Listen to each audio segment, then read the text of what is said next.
خان کے القادر trust case کے فیصلے کی جو ہے فیصلہ سنایا جانا تھا، کیا وجہ ہے ڈیلے ٹیکٹس استعمال کیے جا رہے ہیں، ڈیلے کیا گیا ہے، کیا وجہ ہے؟ آج بنیادی طور پہ فیصلہ سنایا جو جانا تھا اس میں ہم سزا سننے آئے تھے.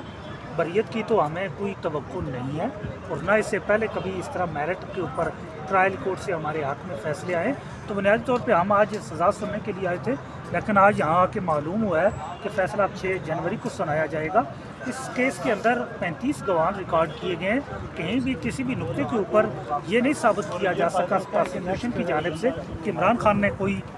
مالی فائدہ لیا ہو یا کہیں بھی کسی بھی حوالے سے کوئی انہوں نے اپنی ذات کے لیے فائدہ اٹھایا ہو یا مستقبل میں بھی ان کو کہیں فائدہ دیے جانے کا کوئی امکان ہو یا فائدہ لیے جانے کا ان کی جانب سے کوئی امکان ہو. شروع میں سب سے پہلے پروسیکیوشن نے اس کے اندر یہ کہا کہ عمران خان نے پرسنل گین کیا ہے، اور لیکن جب شہادت آئی ہے جو ہم نے پوری ایویلویٹ کیا ہے تو اس میں کہیں بھی پرسنل گین وہ ثابت نہیں کر پائے. اس کے بعد آخر میں آ کے جو آخری موقع پہ جو پروسیکیوشن کی جانب سے موقف لیا گیا کانفلکٹ آف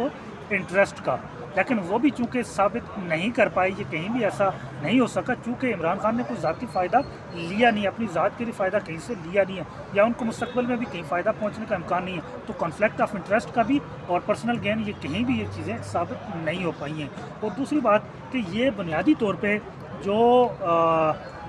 جو پاکستان کے اندر جو فلاحی کام ہے، جو رفائی کام ہے، جو عوام ڈونیشن کرتی ہے عمران خان کو ان کی کریڈیبلٹی کو دیکھ کے، ان کی ذات کو دیکھ کے، تو یہ اس کو داغدار کرنے کی کوشش کی گئی ہے کی گئی ہے. اس سے پہلے بھی جو کیسز قائم کیا گیا توشہ خانہ، اس کے اندر بھی یہی کوشش کی گئی، لیکن عوام جو ہے وہ عمران خان کی ذات کے اوپر اتنا اعتماد کرتی ہے کہ جو شوکت خانم ہے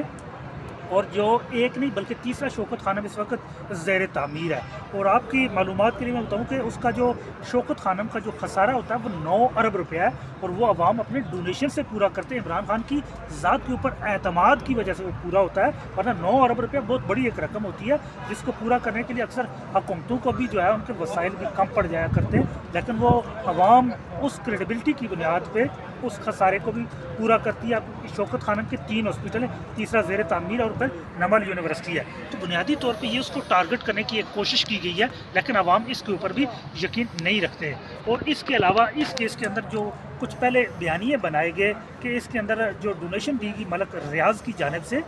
تو یہاں میں یہ کلیئر کرنا چاہوں کہ ملک ریاض نے جو ڈونیشن دی ہے وہ ٹرسٹ کو دی ہے، لیکن عمران خان کی ذات کو یا ان کے ذاتی اکاؤنٹ کے اندر کہیں بھی وہ ڈونیشن نہیں آئی ہے، نہ ان کے اکاؤنٹ کے اندر نہ ان کے نام پہ کوئی ٹرانسفر کی گئی ہے. اب یہ سارا جو پروپیگنڈا جو ان کے ساتھ جوڑ کے ملک ریاض جو ایک بزنس ٹائکون نے جوڑ کے کرپشن کی اسکینڈل کی کہانی کھڑا کرنے کی کوشش کی گئی، تو وہ دڑام سے گر چکی ہے. اور اس کی صورتحال یہ ہو چکی ہے کہ اب کوئی ایسا نقطہ 35 گواہان کی گواہی کے اندر کوئی ایسا نقطہ نہیں مل پا رہا ہے کہ جس کو جواز بنا کر سزا کو جسٹیفائی کیا جا سکے. اچھا خالد چودھری صاحب، آپ ابھی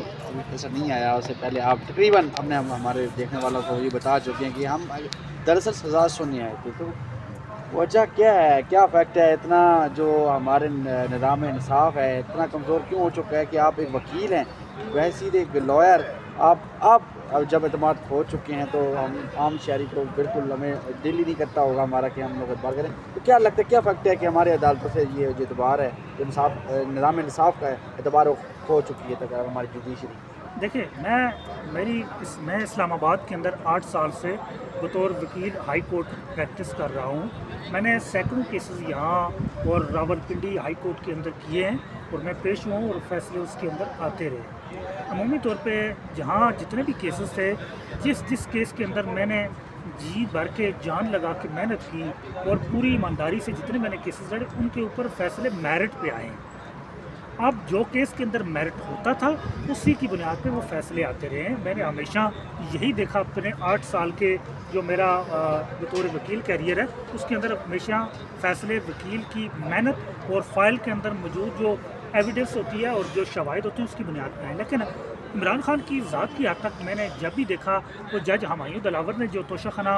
الیکشن کمیشن کیس کا فیصلہ دیا ہو، رائٹ آف ڈیفنس ان کا اسٹرائک ڈاؤن کر کے وہ انہوں نے فوراً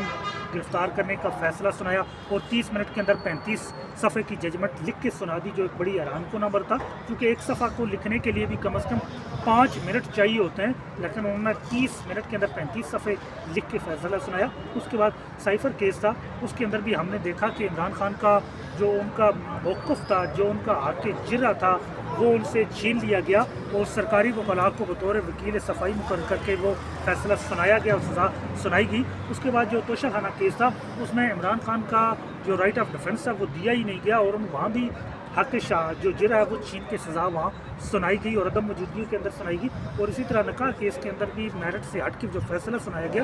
اب یہ جب اپیلیٹ فورم پہ یہ کیسز جتنے بھی گئے ہیں تو وہاں سے وہ اپنے انجام کو جا پہنچے اور نتیجہ جو ہے بریت کی صورت میں اور سزا معطلی کی صورت میں ہے، بلکہ ایون پراسیکیوشن جنہوں نے نیچے سزائیں دلوائی تھی وہ بھی اپیلیٹ فورم پہ ہائی کورٹس کے اندر جا کے یہ کہنے پہ وہ خود بھی مجبور ہو گئے کہ یہ ٹرائل ٹھیک نہیں ہوا ہے تو اس میں سزا معطل کر دی جائے، یا یہ ٹرائل ٹھیک نہیں ہوا تو واپس بھیج دیا جائے۔ یہ پراسیکیوشن ہے سائفر کیس کے اندر بھی کہا اور توشہ خانہ کیس کے اندر بھی یہی باتیں انہوں نے کہی۔ تو یہاں ہمیں بھی یہاں بھی ایسی توقع کہ یہ سزا سنائیں گے، اور چونکہ اس طرح عمران خان کی ذات کی حد تک ہم نے دیکھا ہے کہ جو سسٹم ہے، جو اسٹیٹ مشینری ہے،